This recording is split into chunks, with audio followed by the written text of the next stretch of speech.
Yeah, so I've got the baseball cap on today. All fun games in it. Okay, let me fill you up the updates on what's happening. 17th of July, 10 o'clock and 10:30, a hit and run was taking place on the Ready Road outside the co-op. And it was a taxi driver. The fucking hassle I'm having with the police over that is a nightmare. So let me fill you in bit by bit as much as I can and the outcome of it all. So the hit and run took place. The victim phoned the police, 999. Apparently, the police on 999 do not deal with hit and run side of things.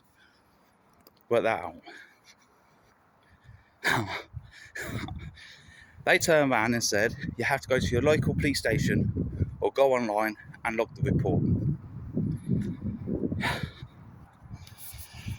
And you wonder why the town's fucked up. Okay, so the victim went to Campbell Police Station. Remember, now straight after he got hit. So far, he's putting himself in danger for moving. Taxi driver fucked off anyway. Campbell Police Station shut due to the storyline of COVID. But most of you know, they've got asbestos in the fucking building. Anyway,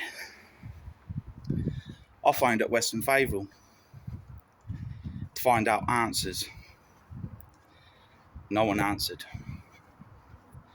So we ended up going to Town Hall at the one-stop police shop. But apparently, by the Northampton Police, that is a police station. No, a police station has fucking cells in it. A police station is where you can sit down and do interviews, you fucking dumbasses.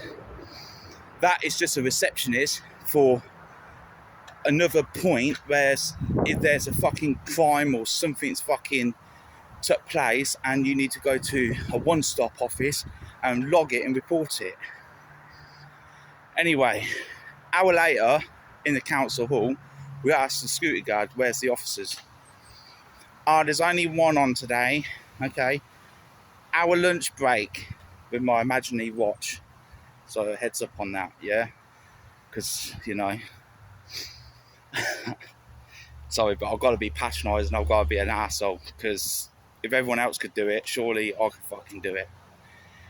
Hour later, the officer turns up. The fucking nightmare I had with this receptionist. Don't get me wrong, she finally helped. She kept on saying, yep, you're right, 999 calls you can't do for a hit and run, okay? You have to go to a local police station. Now remember, I was told by the sergeants and the police, that is a police station. Remember that.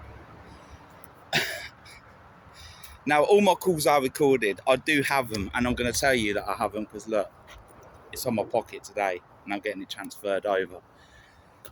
Oh, and I do have copies on someone's system. So if the police come out now to arrest me for these copies, you know, I still got backup. And they're not at my house. Anyway, going back to it. The lady wouldn't help. Couldn't do nothing. Because there's no number plates. There's nothing to be taken logs about. Even though it's a hit and run. Whereabouts, what time and everything. I thought that would be good enough. So I left the building. This is a council town hall now. Another criminal place. Northampton West Midlands Council building. But we won't bring them into it. You know, they made me look so good last time. So thumbs up to you. Anyway, so going back to it, I left the building.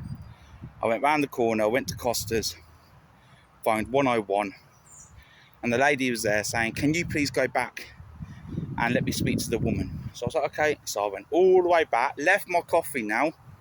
So the police owns me £2.49p or 39p for a coffee. Like, I'll get that. To come all the way back, spoke to the lady. I said, I've got a police officer on the phone who wants to speak to you. Them two were talking. She was saying, well, we can't do this, we can't do that. We can't do the paperwork for him. We can't do this, we can't do that. Okay. So my comment was, if it was a blind man in front of you today, would you say the same thing?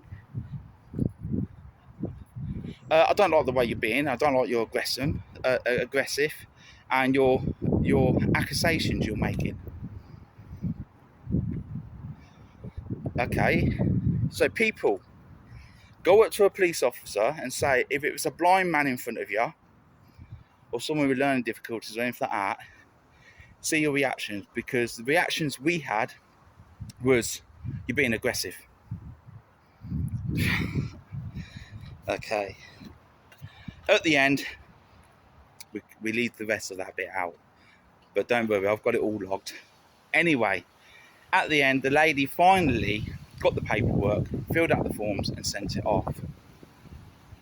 Since then, I've been ringing in the police, chasing after my crime and my situation. I also contacted the Chronicle Echo. Now, I understand with the Chronicle Echo, you've got to wait, blah, blah, blah, blah, blah. But it just feels like nothing could be said when there's witnesses. There's a witness in the taxi driver. There's a witness in the public streets. I thought the Chronicle could at least help a victim to get witnesses to come forward and then open up a bigger story later on. But hey, no can do. So, no doubt the Chronicle will make me look bad now, but it's all good. Don't worry about it. So going back to it now, it's this. I asked for references for my complaints. I've made complaints on other officers that ignored me, never answered my questions, terminated the calls, or anything like that. So it escalated and escalated repeatedly, multiple times for a whole week. Finally got hold of a road traffic criminal person who works for the police force. I can't say her ID or badge name or anything like that at the minute. But don't worry, I will be slandering them all, trust me. And she just kept on butting in. Attitude, like she never got laid last night. Just constantly attitude and being a two-face to me. To cause me and poke the stick. Basically, what she done is this. She hit a wasp nest to work me up and cause problems for me. To make me look the bad one. So I'm late to call. I asked for her chief, her boss, she refuses it. I made a complaint against her and her team. And I asked for the team not to pass me back to her. Yesterday, she phoned me back. And I told her, I don't want you dealing with my case. I wasn't happy with the outcome. Well, there's nothing else we could do. Okay, no worries. So I said, your mum and dad should be proud of you the way you treat your victims.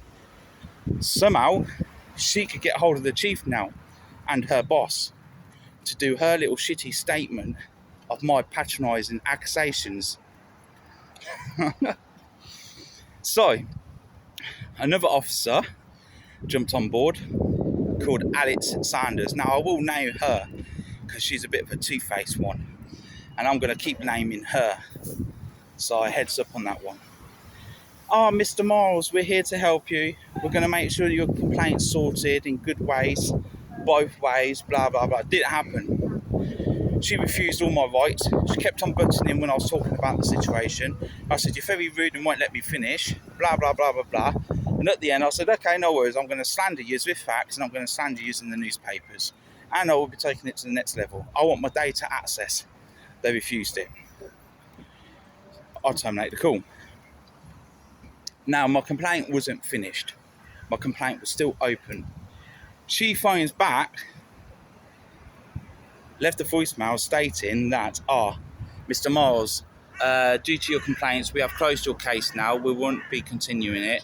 If you call 101 again or 999 about your crime or any incident that takes place now, that we will block your number. Remember now, I'm a victim from the start. So I phoned them back, and she got all her team to terminate my calls, to cause problems, to cause scenes, and so on and so on and so on. So I said to them all, I'll keep ringing in then until someone logs my report. So now I raised a complaint on her. So I've raised about 8 complaints due to this. Now, after it all dragged out and everything else, I finally reached to someone who actually cares about their jobs and done a better job than the rest of them. And the last call, she took everything from me, statements, a lot, and my reports and my complaints. And the funny thing about it, not once did I feel stress, not once was I patronised, nothing like that. Not once I was ignored. She listened to me, she took it on board, and that was it. And I said, we need more officers like you that actually respect the public people.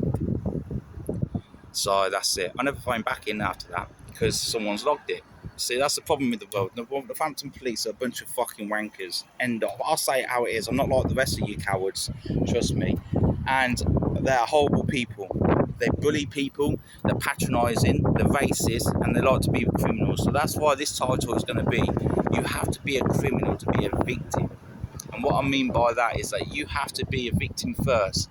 They won't listen to you. So you have to, basically they have to hit you with a wasp nest to start a wasp fucking, war for anything to get taken action. So you have to carry on doing what you're doing to look the bad one. So you might as well be the bad one, be the criminal, and then you get heard.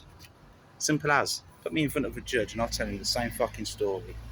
Simple as. You have to be a criminal to be a victim. Remember that, people. But from the start, I was a victim. Oh yeah, and by the way, for the hit and run, they cannot be arrested. This is what the sergeant said. They cannot be arrested. What they can be is that they'll get their licence revoked, removed, or they have to do their lessons again. Or 2, it'll be a fine, or 3, just question a warning and a slap on the wrist. So for a hit and run, you cannot be arrested for. Remember that, guys. But yeah, if you look in the local newspapers, a lot of people are being arrested for drink driving or hit and run, or just like reversed and bumped into someone, and they've been arrested for 6 months or whatever the situation is. So that goes to show you how corrupt the fucking police are. Anyway, part 2 video coming soon. Watch this space. And I've contacted the Chronicle Echo, and I will be doing my statement today. So keep an eye open. It's going to get very interesting. Very interesting.